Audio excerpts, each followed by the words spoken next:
I think we can all agree that time I got reincarnated as a slime has plenty of best boys and best girls, but when it comes to best doggo, there can only be one and his name is Ranga, the always loving and loyal doggo of Rimuru Tempest, constantly trying to become stronger so he can impress his master. That's why today we'll be discovering just how powerful Ranga is, and this will somewhat be a continuation to the previous How Powerful is Gobta video. As always, I will be including information from the light novel, so here's a spoiler warning for everyone just in case. Also, if you enjoyed the video, don't forget to like the video and subscribe to the channel for more Tensura content.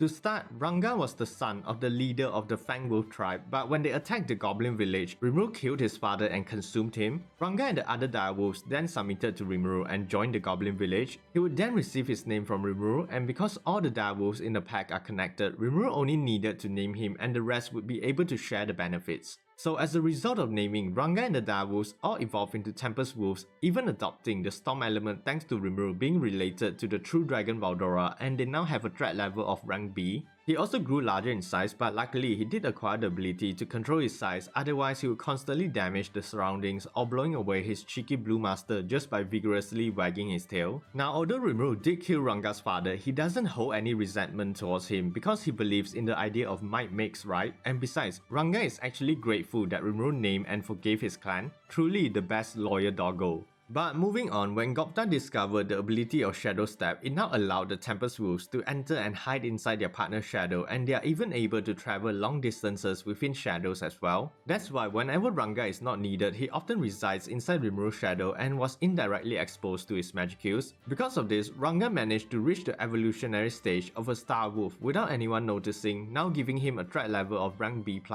Having evolved into a Star Wolf, Ranga acquired some additional intrinsic skills like Keen Smell, which raises his sense of smell, Thought Communication, which allows him to communicate with others through telepathy, Coercion, which allows him to mentally exert his presence to intimidate people, and finally, like I said, Shadow Step, but Ranga's was stronger because he can instantly travel to anyone he had personally met before. However, that's not all, because during the confrontation against the Orc Disaster, Ranga managed to evolve again, this time into a Tempest Star Wolf, growing much larger than all his previous evolutionary stages and now has 2 horns on his head. His coat of fur also became very durable and can even disregard all forms of low-level attacks like Fireball. Ranga actually was able to evolve into this form after observing Rimuru using Mimic to transform into a Tempest Star Wolf. With this new evolution, Ranga has now reached a threat level of rank A or the Hazard class, and similar to Rimuru, Ranga had obtained the Black Lightning skill, and even though he doesn't have the same amount of control, he can instead use his 2 horns to define the range and power of it. So combining that with another extra skill he acquired called Control Wind, which essentially allowed him to raise or lower the local atmospheric pressure to generate wind gusts, he was able to unleash devastating thunderstorms called Death Storm to kill one of the Orc generals with lightning while the surrounding Orcs were consumed by the ongoing storm. After the battle with the Orc Disaster, Rimuru noted that Ranga also acquired the extra skill Summon Comrade, which was somewhat similar to the skill Replication, allowing him to summon a higher level variation of Star Wolves known as Star Leaders to serve as his subordinates. He also acquired another extra skill known as Restore Comrade, which works in conjunction with the skill to restore the Star Leaders if they were ever destroyed. Additionally, I wanted to especially mention Ranga's ingenuity in battle, like during the battle against Charybdis, Ranga was somehow able to glide through the air and attack the flying sharks. The way he did this was simply by using the skill Control Wind, which allowed him to create footholds and using it to essentially walk on air, showing that he isn't just a good doggo, he's very creative in battle as well. Moving on, Ranga managed to become stronger again after Rimuru had awakened as a true demon lord, making him now a disaster class monster, and this allowed him to acquire a new unique skill as well. The unique skill was known as Magic Wolf King, which was made up of 5 additional sub-skills, and the first one is Ultra Instinct.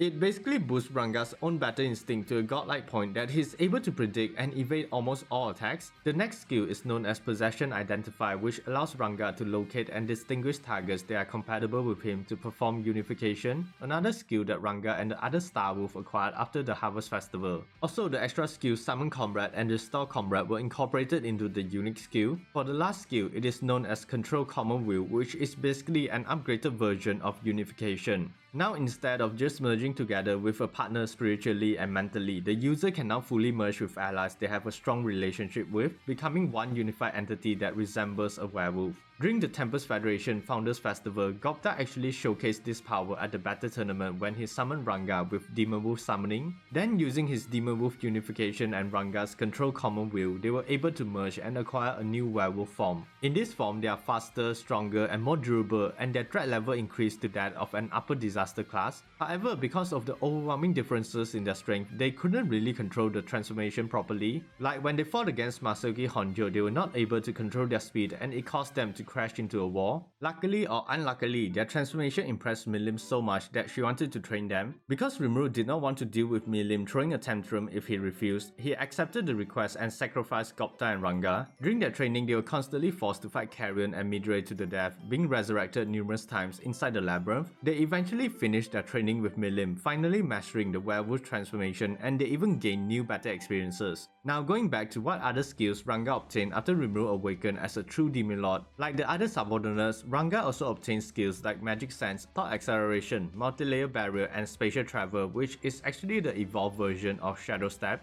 As for examples of how powerful Ranga had become after reaching this level, there are two good instances to talk about, and the first one was during the fight between Ranga and Shion against the Insecta Razu. Being an Insecta meant that Razu essentially can be harmed by physical or magical attacks, and add to the fact that they are a race of monsters made for fighting. Ranga and Shion obviously had a hard time winning, yet they were able to still hold their own against Razu. But the point is the way they approached the fight by using smart tactics like having Shion tank all the damages with her ultra speed regeneration, while Ranga hid inside the shadows and popping out to attack with his strongest magic attacks. However, being an Insecta, Razu possessed compound eyes. They were able to see everything, so he was still able to easily dodge all of Ranga's attack. In the end, they managed to win when they combined their attacks, with Ranga releasing a powerful blast of black lightning to empower Shion's weapon, and with her sheer willpower, she finally cut through Razu's exoskeleton and allowing the black lightning to run through his entire body, scorching his insides. For the second instance, it was when the Eastern Empire attacked Tempest with thousands of magical tanks. During this fight, Gobta and the Goblin Riders were trying to drag the tanks out, and only when the signal to counterattack was given, Gobta summoned Ranga and they transformed into their werewolf form. Now having full control over the form, it meant that they can now efficiently share all their available skills with each other and utilize their combat experiences to easily counter the magical tanks. Like they were even able to easily just swat away a tank shell fired at them with speeds 6 times greater than the speed of sound, like it was nothing. Especially when they attacked the magical tanks, they first used black lightning to immobilize the magical tanks and followed it up with a powerful voice cannon to shatter the barriers protecting the tanks. And once they broke through the barriers, they used the large aerial effect skill called the Blizzard Wolf Dance, which combined Ranga's Storm of Destruction with Gobta's Icicle Lance to create powerful elemental tornadoes empowered with frost and lightning to decimate thousands of magical tanks on the battlefield. Also, I noticed one thing about Ranga, and that it seems like he often serves as a kind of supporter for his allies, like giving buffs to allies, providing some sort of crowd control, or even using his skills to give utility. Now, I'm not sure if the author constructed Ranga's character with this in mind, but that's just how I interpret his character, and it actually gives him an interesting angle. But anyways, after the Eastern Empire's initial attack was stopped, a reward ceremony was held to evolve the 12 patrons into true demon lords, and no surprise that Best Doggo Ranga was one of them, which was actually one of the reasons why Gobta received nothing during the ceremony. When it was Ranga's turn, he was given 100,000 souls and the title of Star Lord that caused him to go into an evolutionary sleep. As a result of awakening as a true demon lord, Ranga was able to evolve into a divine wolf and become a fully spiritual being known as a wind spirit wolf. He also acquired an ultimate skill known as Stellar Windlord HASTUR, and according to Ranga, he was only able to acquire it thanks to his constant exposure to Rimuru's magic kills, but we all know that it was Wisdom King Raphael who made it happen. As for what the ultimate skill does, in simple terms, Ranga now possessed the ability to manipulate all forms of weather. The ultimate skill also incorporated some of his existing skills, and the first one is Thought Acceleration. Magic Sense was incorporated as well, but it had evolved into Universal Perception. As for the skill Coercion, it has now become Demon Lord Haki, and it is much deadlier than before, now able to inflict fear onto targets, which can even kill them with madness. Next is the skill Spatial Domination, which is simply the evolved version of Spatial Travel, but now it doesn't just allow the user to teleport to places they have been to before. It can now even provide prevent spaces from being manipulated by opponents. Then we have multi-layer barrier that was also incorporated into the ultimate skill. Moving on, there are two new additional skills that were added, mainly weather domination, which allows Ranga to have the absolute control over the weather, and finally sound and wind domination, basically allowing him to use and control these two elements. But besides that, as a true Demon Lord, Ranga is obviously part of the Super Awakened class, and he currently possesses an existence value of 4,340,084. And yeah, that's everything about Ranga so far, and like I mentioned in my video on Gobta, all the skills and abilities that Ranga have, Gobta can also now use it when they transform into their werewolf form, so technically Gobta is a Super Awakened as well. But overall, Ranga is definitely best doggo, and now with his stellar Windlord HASTUR, he's basically a doggo version of Storm from X-Men. And the only thing I want to see in the future is Ranga being able to fight solo for once with his new powers instead of being a support. Rimuru-sama! 浮気をしましたね Anyways, do you like Ranga's character and is he best doggo? I would love to hear your thoughts down below. Also, if you enjoyed the video and want to see more, feel free to like the video, subscribing to the channel and hitting that notification bell for more upcoming Tensura and other anime content in the future. As always, thanks for watching and stay safe everyone.